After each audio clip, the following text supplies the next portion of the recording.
Hey there, Patrick. So, more essays from you. Great. Let's see what you wrote here. The first one is... Okay, money on weddings. Benefits, disadvantages. Let's see. Since today many individuals prefer to have a lavish wedding ceremony, singular, they do not mind spending a lot of money, yet spending money extravagantly can be used by the couples for their future use. In my view, spending extra funds can have more disadvantages than advantages and will justify my position by arguing. Okay, let's try this again. Grammatically, there's some things happening here that make the sentence and the whole paragraph rather difficult to understand. So let's try it from the beginning. We don't say since today. We can say nowadays. Okay? So you could say, or even just today without the since. So today, many individuals prefer to have a lavish wedding ceremony. And they do not mind spending a lot of money.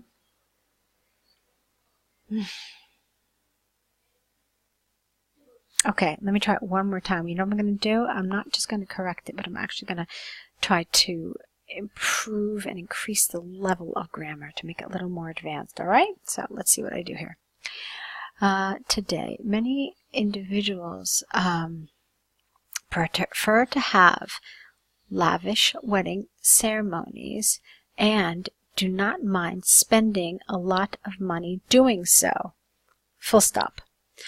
However, this money could be spent by the couples for their future use. In my view, spending extra funds can have more disadvantages than advantages, and I will justify my position by using arguments and research from Harvard and real-time experiences. Okay, so you can see I made some changes there. I tried to make it both more cohesive and also tried to use some advanced grammatical structures. On the one hand, an expensive wedding has many benefits. This is because it creates memories for the newlywed couple. Okay, here, look at this. You just have a comma here, but a comma isn't doing the job you need it to do. You either need to have a linker like and or furthermore, or you need to have a full stop. A comma by itself just doesn't do the job. So this is because it creates memories for the newlywed couple, and it also gives an opportunity for the young couple to celebrate their happiness with their friends and family. Consequently, many people spend too much money on such occasions to make them memorable, and also to show off their wealth and status to the society. For instance, many Hollywood celebrities spend, present tense, spend extravagant amounts of money on their marriages so that the media can publicize them and elaborate their events on title pages of the magazines and newspapers. Therefore, lavishly spending on marriages can benefit a number of individuals. Okay. All right. Fair. Fine. Let's go on. On the other hand, a big wedding can also waste a lot of money. The couple can use this money for their future life and other endeavors. Like what? Okay, you give me this nice statement here, but I'd like to know, what are these future endeavors? How could this money be better used elsewhere? Okay? There are also some people who take out loans to celebrate their marriage lavishly. They have to pay the debt for years to come, and this can take away all the joy from their life. Another drawback of a lavish marriage is that they create a sense of competition for others. When someone holds an extravagant wedding ceremony for themselves or for their children, friends and neighbors will feel compelled to do to do so in their own occasions. Consequently, this mentality can lead to a lot of problems in the society. All right, that's fair. Fine. In conclusion, I believe that spending a lot of money for marriages would bring happiness and contentment. I personally think that excessive use of money on such occasions is wasting your money. Saving this money to be used, in the future is a better idea, and I think that disadvantages outweigh the advantageous. Careful, you meant advantages, no OU here. All right, it's fine. I think you could have better developed this. All right, so for example, you say that it creates memories, but I don't really understand what you mean. Like, why Does a wedding have to be expensive in order to create memories? Can't a frugal wedding also create memories? So that's what I wanted you to explain. Why do these automatically go together? Okay, so maybe you could say something like, for example, a fireworks display is much in a wedding is much more memorable than, for example, I don't know, something that costs much less. You can think of something, I'm sure. All right, so if you gave me this sort of example to support it, that would make more sense, and I would understand how you combine this spending a lot of money with making something more memorable. All right? You had a lot of grammatical errors throughout. I pretty consistently had to correct things, so be careful. It didn't take away from the meaning of your essay, so that's a good thing, but still, it's enough mistakes to feel like they were consistent. Okay? So keep that in mind, be a little more cautious, and let's take a look at your task 1. Let's see. Okay, this is the pie chart. Fine. The pie charts compare the data of school subjects which were chosen, 1O, and then an N, by the students of New South Wales School between 2014 and 2017.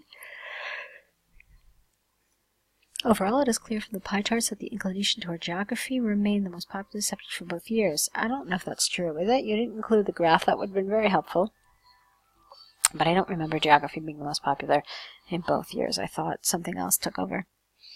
Chemistry was the least preferred subject in 2017, and no one chose, with 1O, this in 2017. History preference in 2017 increased many folds. Okay, you can't say that. We don't say many folds.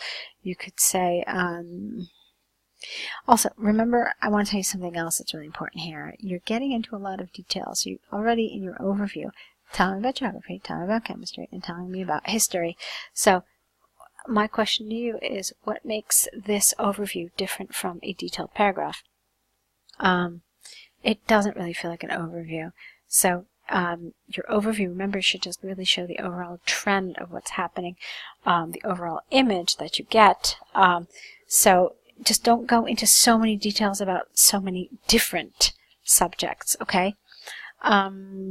You could say that, I don't know, what could you say? You could say, for example, that while the subjects that were the most popular changed, the subjects that were least popular remained consistently so in both years. I think that's true. I can't remember off the top of my head, although in the image I have in my head of this graph, it's fairly accurate. I don't know. I'm just giving you an example. Something like that is an overview. All right? But here you start talking about too many different subjects, and then it ceases to be an overview. It feels more like details. All right, let's move on. In 2014, the preference of students for geography and mathematics subjects remained the highest, with 27.7 and 27.3 respectively. The trend in 2017 for these subjects dropped significantly, but geography still remained one of the popular choices for the students. Physics and biology, let's see, so we have 1, 2. Okay, physics and biology subjects remained under 20% each in 2014, but during 2017, both the subject preferences, perhaps, I don't know, it feels a little awkward the way it's written here, increased with a big jump of nearly 10% was noticed in biology. You know what? I also don't like the subject here. So just say in biology without the subject, without the word subject. Same thing here. All right, let me try that one more time. Physics and biology remained under 20% each in 2014, but in 2017, both the subjects' preference increased, and a big jump of nearly 10% was noticed in biology. The liking for information technology and history were similar in 2014, which was 1.2% each. Chemistry was the least liked, with 1% preference. It was also noticed in 2017 that preference for history showed a significant jump of nearly 20% as compared to 2014, whereas, here you want a whereas the preference was about 1.2.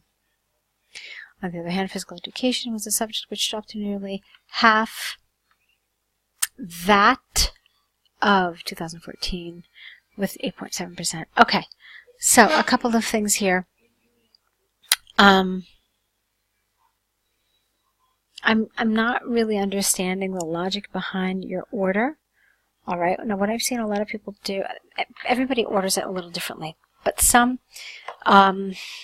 combinations are a little more successful than others. So sometimes people take the ones that started out really high and then the ones that decreased. So you are right in grouping, but some of your grouping felt a little strange to me. I also didn't understand why you had a brand new paragraph here. And then, see, this is what I meant here about the thing about chemistry. You put it up here. No one chose it in 2017. So essentially, this piece of information about chemistry really belonged down here. So it does feel kind of like you didn't entirely select the order of these appropriately. I think you mentioned all the subjects. It looks like that to me. But again, I have a hard time kind of visualizing this, these two pie charts based on what I saw. It's I just felt like you kind of went back and forth. There was no clear organization of your ideas. Okay, that's what you really want to do. So, like I said, I know some of the really successful task ones for this particular one deal with, like, okay, which ones increased? And they talk about those. And then they talk about the ones that decreased. And then they talk about the ones that remained relatively the same. Okay, that's a decent way to do this. And it's typically successful. All right. I told you that I wasn't really a huge fan of the word subjects. It felt very kind of unnatural to me. And other than that, I think it was okay. Go ahead now and correct these essays. Return them back to us, your error correction list, and of course your next set of essays. Already? Good job overall. Keep trying, and I'll be here to see what you write us next.